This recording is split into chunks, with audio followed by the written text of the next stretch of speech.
Wrestle Kingdom 14, Night 1. Just ended a few hours ago, and I had to stay up all night to watch it. It's very tough. I love New Japan, but man, it's tough watching that staying up all night, and especially me. Some people are not as bad because they're on the West Coast. When you're on the East Coast, with that time zone, show ended at 7 in the morning.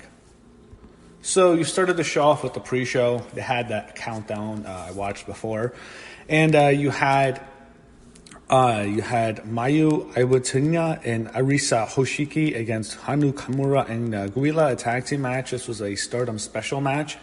This was a bit strange because you couldn't see it. I don't know. I know it was a women's match. I love Japanese women's wrestling. I'm a big fan, but there was something to the match where I believe it couldn't be shown because of rights issues. But it was a dark match. It was on the pre-show technically, but when I wanted to watch it, I knew it was a women's match. I like women's wrestling, but they basically had like the giant New Japan preview screen, so I couldn't watch the match. However, it did air. It was a dark match, but you couldn't watch it live.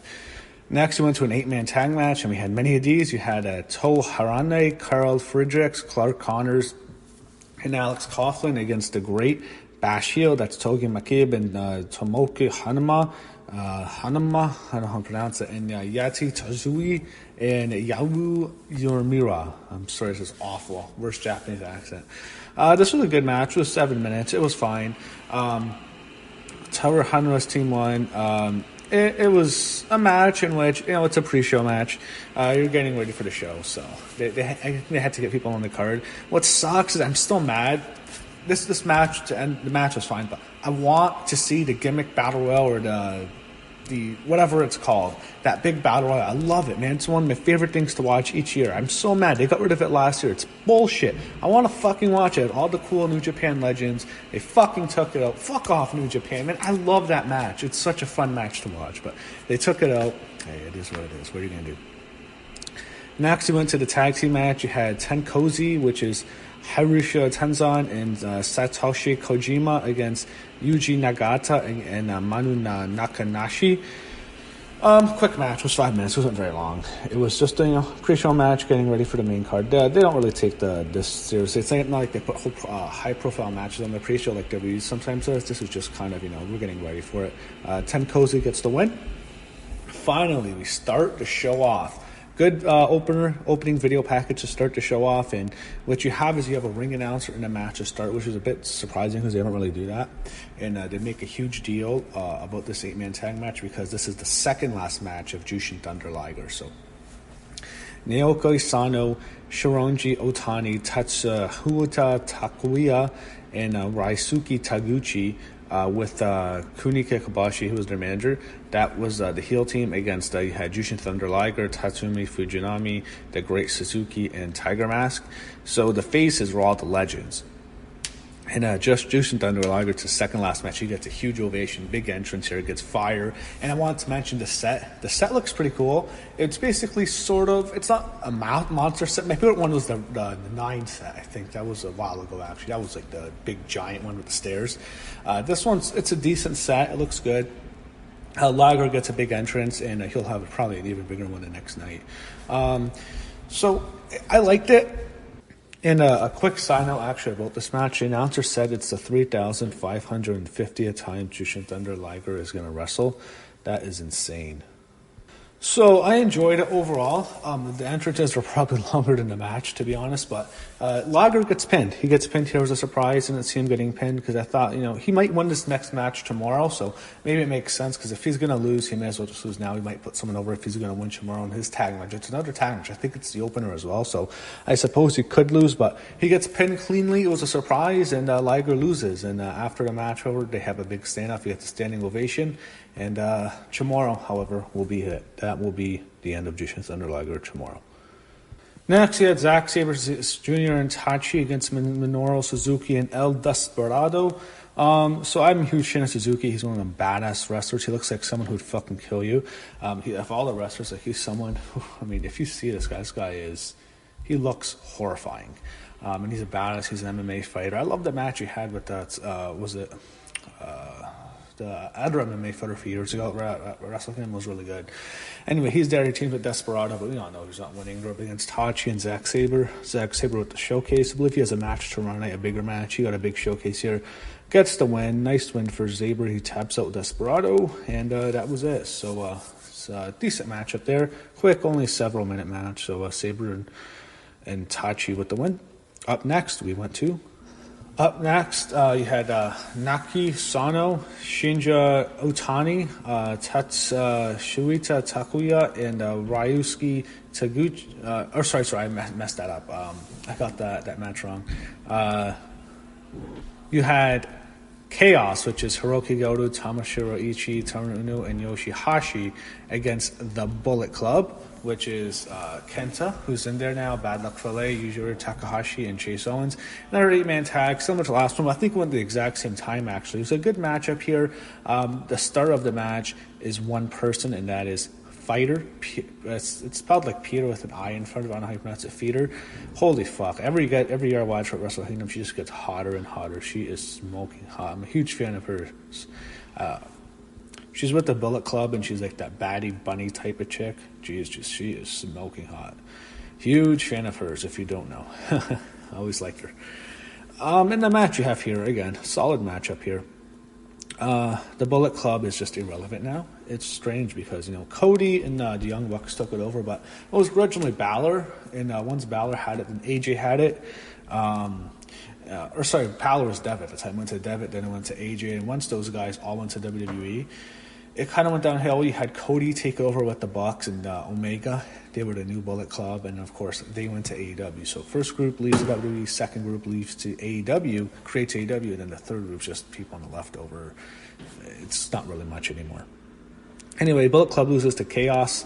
Chaos with the win, and unfortunately for Pfeiffer, her team lost, but solid match.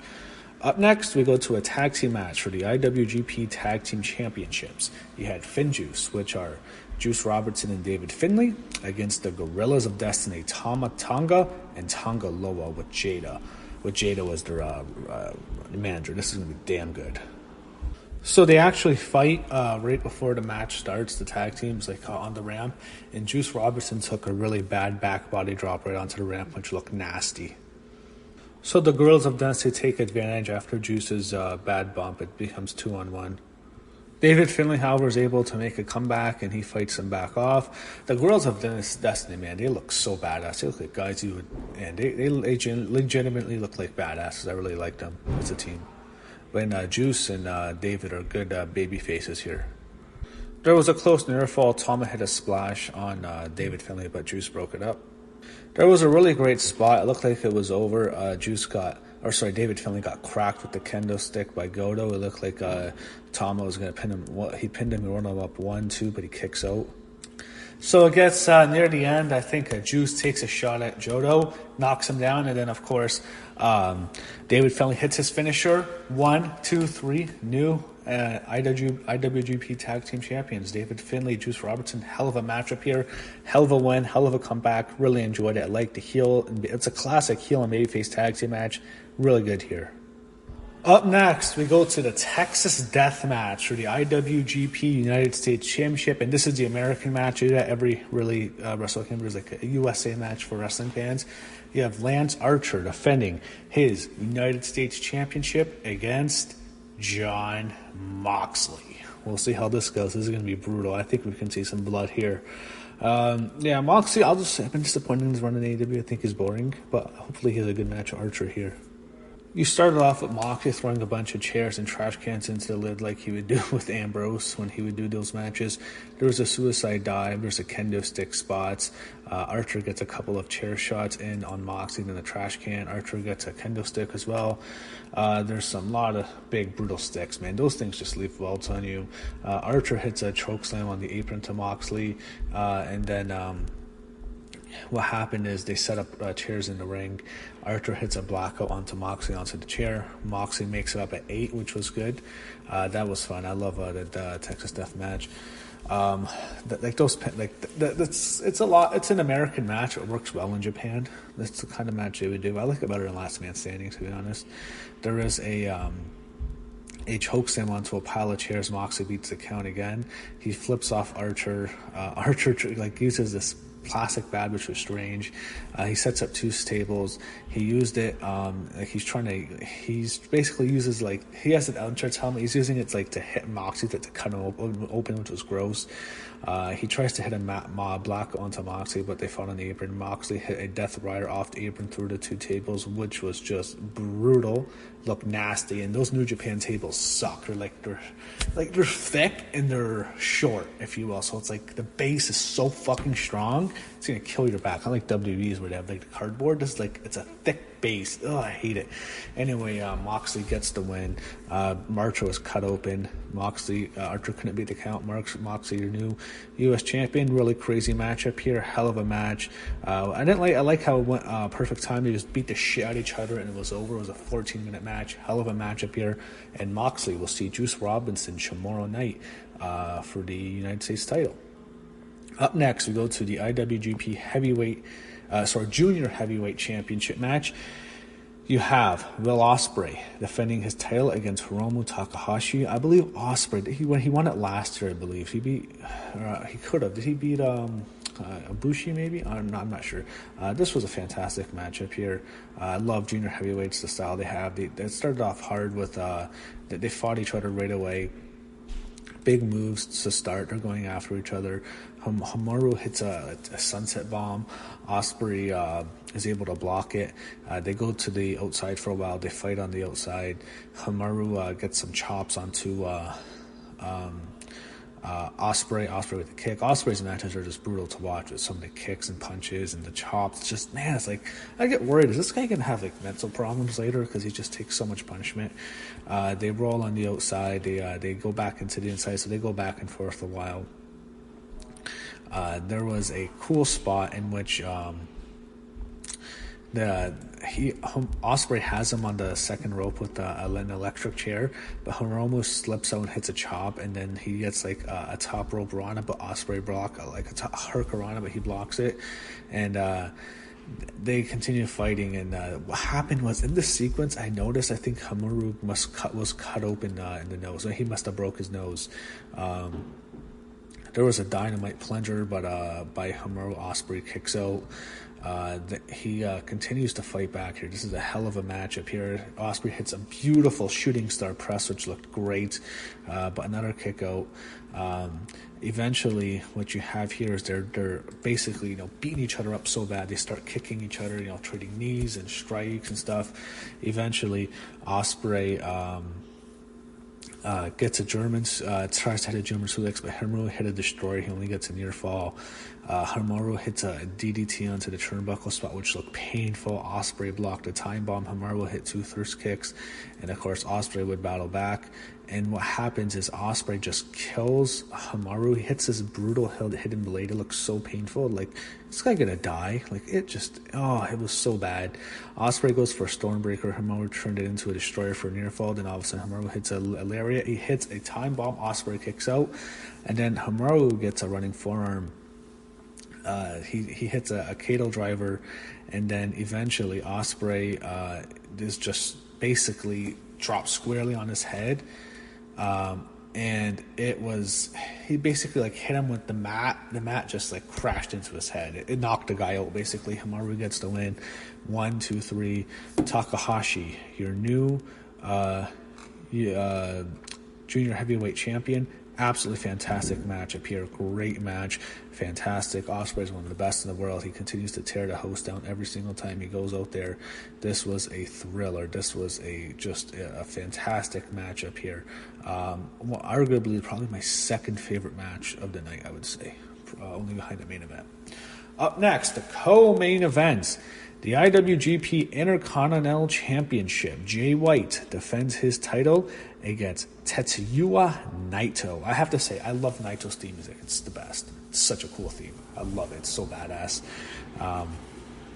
And they went long here. This was a co-main event. Naito and Jay White. I'm not a huge fan of either guy, to be honest.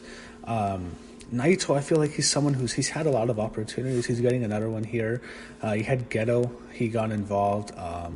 He on behalf of Jay White, helping going against Naito. There was some cool spots here. They go to the ring and they start off fairly pacing himself, to be honest. But eventually the match really starts to pick up after White hits a DVD near the 15-minute mark, and after that's really the second part of the match. Later they did a series of elbows. Naito hit a good flying forearm. There was a cool deadlift German, even though I saw it a bit too much on the show. They teased a superplex. There was a cool dragon screw over the middle rope in the match by Jay White onto Naito. There was a spot where White suplexed Naito over the top rope. Naito crashed onto the apron and then fell to the floor. White hit a Kiwi Crusher for a 2 count. That looked like that could be it for Naito. Looking into this match, Jay White, he came off that big win over Okada. I get the feeling with Jay White, they wanted to make him like this Omega, maybe not to level of Omega, but like you need a really big American star because of losing all the talent to AEW. I don't know. I don't see him as a star. There's something about Jay White. Anyway, they have there was a long submission tease. It went on for a bit too long, in my opinion. This was the weakest match of the last 3 of the 3 main events, without question. White tried to apply a sleeper hold for a while. Eventually, they have some more action. We get a cool top rope Frankensteiner by Naito onto Jay White. There was Gedo. He had a spot when he jumped in with a chair, but Naito threw him away. They get close near the end. Both men teased their finishers. Naito hit the poison Rana, and then he hit the Destino for a near fall. Naito finally tried another Destino, but White blocked it. He went for a blade on her, but Naito reversed into a Valentia.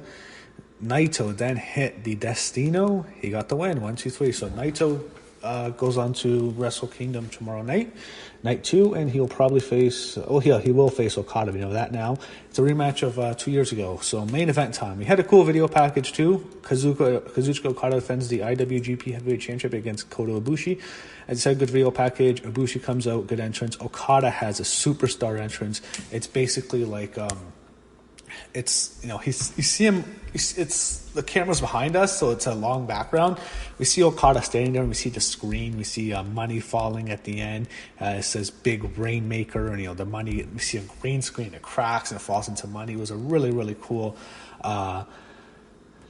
entrance. It was I just thought it looked really awesome. So they come into the match, and the match they were going to have like a grueling type of match. It's going to be more so of a style of main event that they really beat each other's ass. Now the thing is, they can sell that because the one of them, they both have to wrestle, or Okada has to wrestle later, but what happens is they start a bit slow. It's a bit methodical. I'm fine with that because I thought, this is a main event. They're going to go a while. It's a Wrestle Kingdom main event going on for a while. There was some. They take a while. They use side headlocks. They trade strikes. Ibushi had him in a chin lock for a while. And Ibushi is someone who I really like. And there's something about him. He's just a natural babyface. He's a really likable wrestler. I wanted Ibushi to win, but I just didn't think there was any chance he would. That was the kind of thing I was watching for. It's like, all right, here's the situation. Okada is their biggest star. They have to sell this fucking show 2 nights in a row. They can't have him lose. He has to main event twice because he's the biggest draw they have. You're gonna do 2 fucking shows in the Wrestle Kingdom or in the Tokyo Dome. You need a top star, and Ibushi's a star. He's not on Okada's level, so I knew for sure Okada was gonna win because there was no way he wasn't gonna main event the second night when he's their biggest star and they have to sell it out 2 nights in a row. But I thought Ibushi, he was a likable babyface here. So they had some cool spots here. Ibushi hit a power slam and a moonsault, which actually looked really good. Okada threw him over the top rope, and then he threw him over the barricade. And then he did a running crossbody over the barricade. We see that a lot at Wrestle Kingdom shows. It always looks good. There was a spot later when he takes him back in the ring. Okada starts to really kick his ass for a while.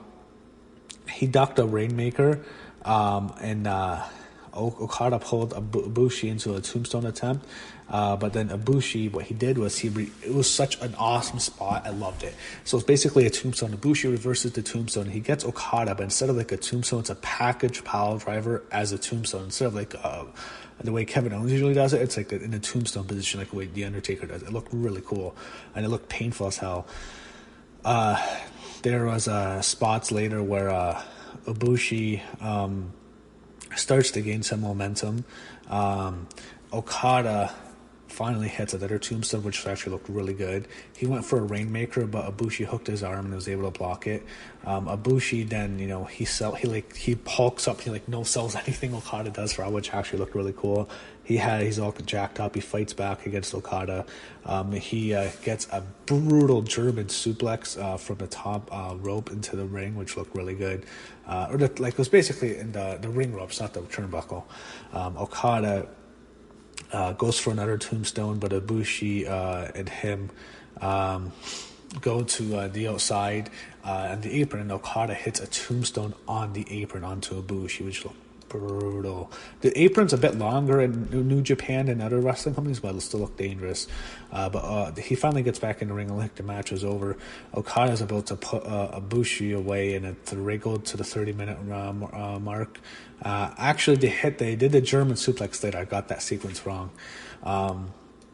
Ibushi is starting to fight back, though. He goes for his finisher, but Okada shoves him off and hits a really good drop kick. They trade strikes with knees. They trade elbows. Ibushi hit another kick, but Ibushi just collapses because he's exhausted. And then finally, you have a situation where Okada is able to... Okada jumps from the top rope, and Ibushi gets an amazing sit-down powerbomb, which looked absolutely amazing. Ibushi misses a Phoenix Splash, and then Okada hit a spinning Rainmaker, then hit a second one, but he stacks him up, which looked cool, but Ibushi kicks out. Okada finally hit another Rainmaker, but he holds on to him, so he's not done. He hits another one, and then he picked him up for a third, but Ibushi ducked it. He hit a V-trigger. He went for his finisher. I was like, holy shit, Ibushi's actually going to win. He's actually going to win. Oh my god. But then Okada blocks. He hits a tombstone. Oh, and I was like, oh, it's over. Right when he hit the tombstone, it's over. Okada then gets a fifth Rainmaker. 1, 2, 3. Okada, still the IWGP champion, faces Tetsuya Naito, night 2, tomorrow night. That's your main event. An epic match, fantastic. I really wanted Ibushi to win, but Okada wins. After the match, however, as Ibushi's laying there, Okada celebrates. Naito comes to the ring, and him and Ibushi pose for the match. Naito has his Intercontinental title. I assume he's going to beat Okada because everyone thought he was going to win it 2 years ago. I assume he's probably going to win it now. For sure, he was going to beat Okada. I think this is their third time at Wrestle Kingdom because pretty sure there was 1 year they were going to main event, but no one wanted to see it, so they put Nakamura and Tanahashi for Intercontinental titles in the main event. And then a few years ago, or actually I think 2 years ago, they main evented. Okada won. Okada's beaten him twice. I assume Naito's taking the belt tomorrow night. But that was it. Okada celebrates after it. He celebrates as the IWGP champion. He thanks the 40,000 people for showing up. He talks on the mic to understand what he was saying, but I assume he thanks the fans. Fireworks go off. Okada, your IWGP champion. Tomorrow night, part 2.